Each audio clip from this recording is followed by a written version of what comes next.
I got tagged in a video where somebody was attributing the fact that we have a high maternal mortality rate in the United States because of our high or prolonged Pitocin use in labor. So let's look at the science, let's look at the facts, and let's talk about it. So yes, we do know that a postpartum hemorrhage is the leading cause of morbidity and mortality. With 1 to 6% of deliveries, this happens.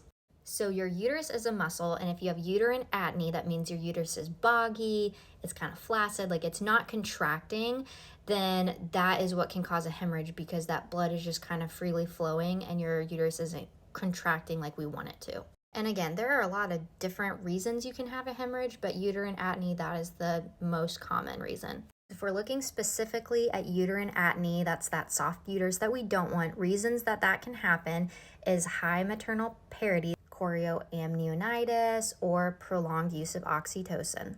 And again, there are other reasons there. So what happens with Pitocin is if you're getting prolonged use of it or you're getting high doses of it, those receptors on your uterus can get basically full, almost like immune to the Pitocin, so that, post-delivery, if we need to give it, your body may be like, we've had enough of this, and it may not be as effective or effective. Now, I don't think that Pitocin is evil or the devil, but you do need to be educated about it. Go through your brain acronym. What are the benefits? What are the risks? What are my alternatives? What does your gut instinct tell you about it? And what happens if I do nothing right now? Like, I'm not ready to make a decision.